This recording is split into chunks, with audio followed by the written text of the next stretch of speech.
네, 2023년 2월 4일 이정훈입니다.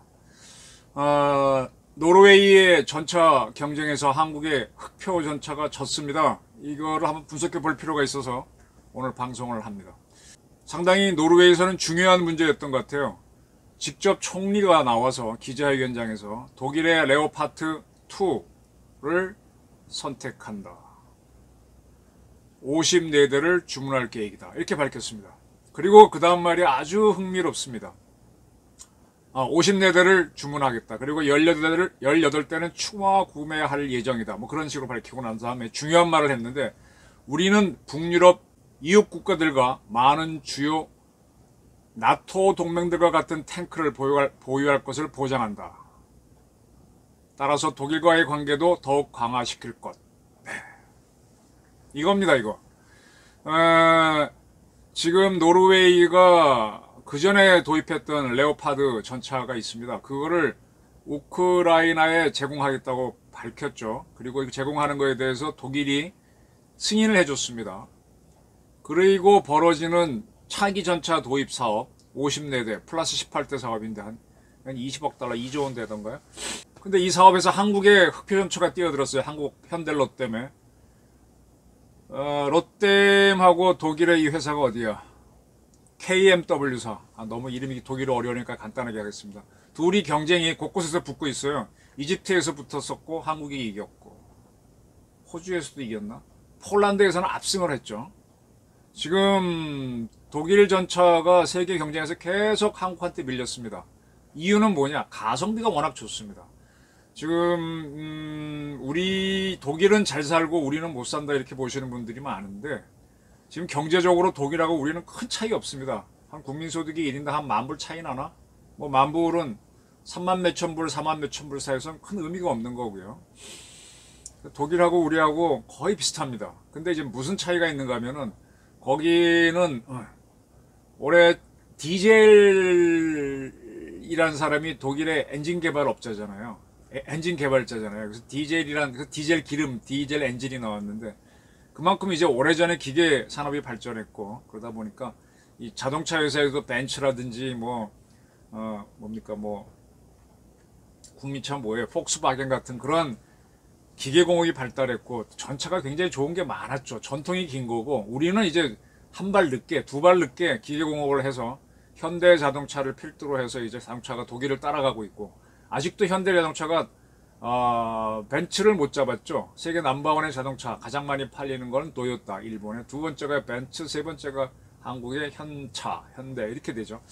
그래서 약간 현재 실력 차이는 없는데 네임밸류에서 뒤진다는 게 그게 문제였습니다. 근데 문제는 한국 현대 자동차의 그룹에 속한 회사가 현대 롯뎀, 이 K2 흑표 만드는 회사지 않습니까? 근데 이제 우리는 현대 자동차가 이 다임러 벤츠를 따라가고 한 것도 다 저가 공세, 그 다음에 나중에는 가격 대비 성능이 좋은 가성비에서의 우월성이 인정받아서 따라가고 있는 건데, 마찬가지입니다.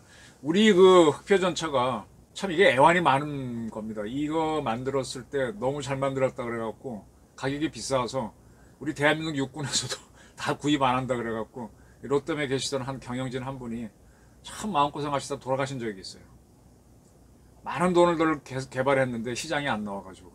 그래서 이 롯데이 어려워진다 그랬더니 이게 갑자기 해외에서 대박이 터지는 거예요. 전 세계적으로 전쟁은 없는데 오랫동안 전차를 교체 안 하다 보면 그들도 기갑부대에 문제가 있으니까 교체를 하는데, 아니 세계 시장 나가보니까 한국에서는 비싸다고 한 롯데의 K2가 싸가지고 계속 승승장구를 했습니다. 그래서 K9 하나 디펜스의 자주포와 더불어 한국 방산을 이끄는 양대 말 역할을 해왔습니다. 폴란드 같은 경우는 나토 동맹국이고, 그리고 우크라이나를 바로 직접 지원하는 국가이기 때문에 상당히 관심을 끌었는데, 뭐 뒤도 안 돌아보고 폴란드가 대한민국을 선택했잖아요. 그래서 폴란드 경쟁에서도 우리가 이길 것으로 봤었습니다. 그리고 이제 노르웨이 당국에서 와가지고 독일하고 우리하고 다 다니면서 실사를 하고 시험평가를 했는데, 노르웨이가 공개는 하지 않지만 여러 루트로 들어온 정보를 보게 되면 K2가 워낙 좋다. 가성비까지 따지면 이긴 훨씬 낫다. 이런 평가가 많았습니다. 그런데 이게 발표 있기 하루 전날까지도 K2가 이길 것 같다 했는데 발표해보니까 뒤집어졌어요. 아주 흥미로운 거는 노르웨이는 72대를 도입한다라고 처음 했었는데 무슨 이유인지 54대를 우선 도입하고 나중에 18대를 추가 구매하겠다. 무슨 얘기냐. 72대를 한 번에 도입 못한다.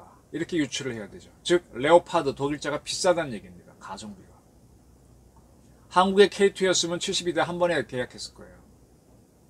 그럼 노르웨이는 비싼 가격을 주고 왜 독일제 전차를 골랐느냐. 이게 이제 결국 정치적으로 해석을 해야 되는 문제인데 이와 똑같은 문제가 벌써 꽤 오래됐네요. 제가 우리나라 고등훈련기인 T-50 개발사 T-50 이렇게 만들었다라는 책을 썼다고 말씀드렸고 또 그 다음에 우리가 F-35A 미국에서 도입하기 전에 록히드 마틴 가서 그쪽 사람들하고 대화하다가 니들이 T-50을 미국 공군 고등훈련기 사업에 성공시키지 못하면 나는 대한민국에서 F-35A 도입하는 걸 앞장서서 반대하겠다고 했더니 자기를 또 숙연해진 적이 있었다고 말씀드렸죠.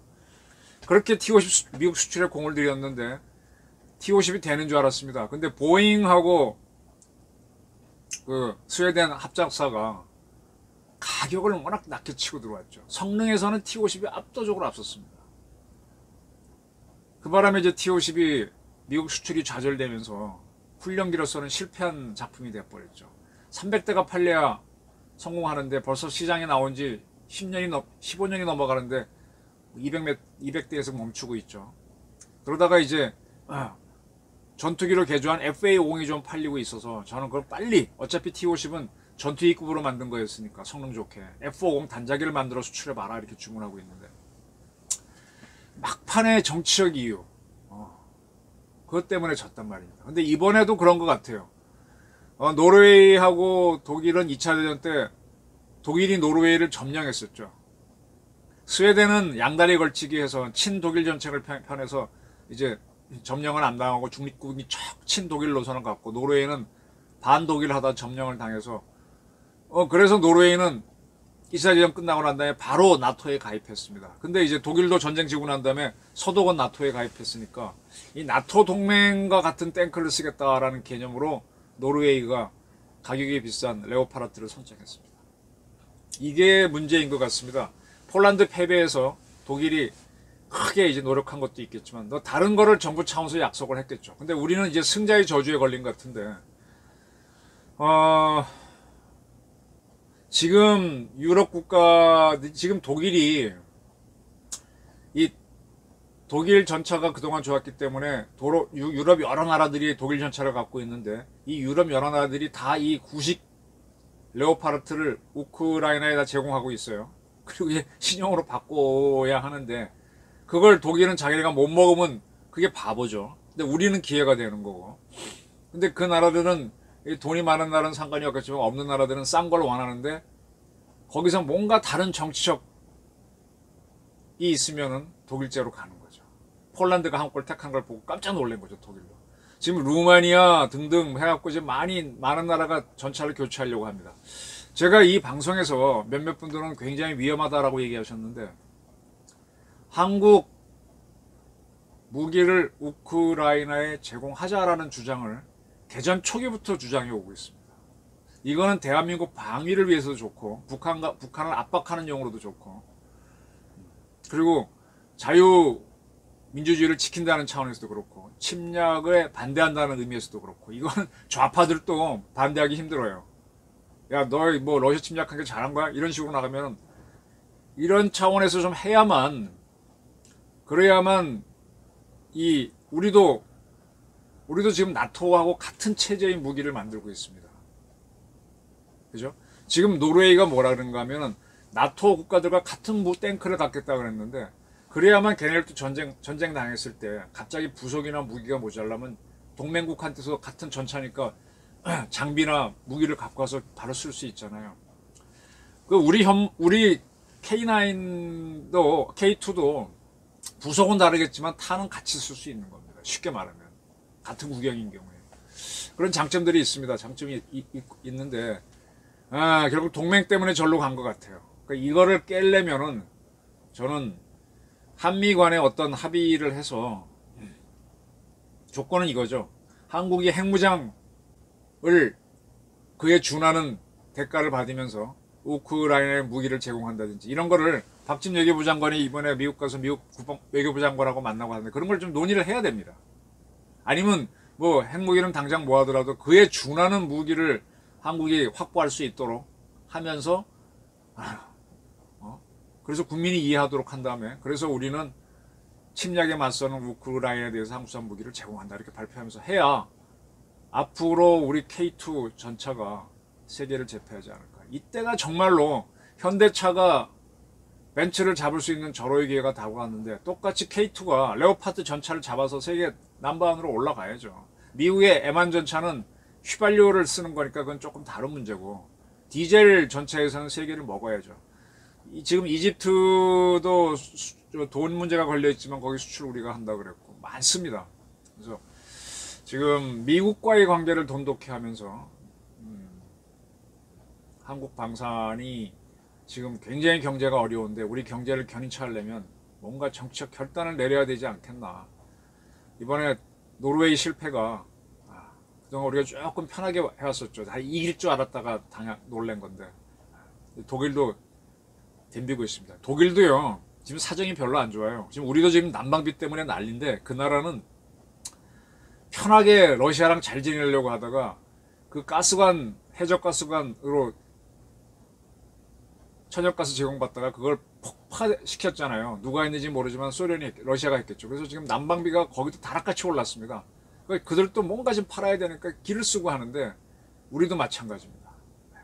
한치도 지지 않도록 다시 한번 우리 방산을 우리가 그 T-50이 그때 좌절되니까 저로서도 그 책을 쓰고 할 때는 진짜 미국 수출되는 거 바라보려고 그래서 로키드 마틴 가서 그런 질문까지 했던 건데 그게 10년 꿈이 무너졌는데 K2 흑표 전차도 이번 실패를 계기로 진짜 덤벼야죠. 롯데미 한 5, 6년 전에 얼마나 어려웠습니까? 우리 군에서 전부 다 기동산하다 하겠다 하다가 돈이 없으니까 안 한다 그래가지고 그 CEO가 노심초사하다 돌아가실 정도로 힘들어서 이제 기회 잡았는데 여기서 놓칠 수 없지 않습니까? 저는 한미 간의 문제를 풀어서 진짜 침략하는 자들에게 같이 대항을 하면서 또 우리가 침략당했을 때 친구가 있도록 만드는 그런 외교 정책을 펴봤으면 합니다.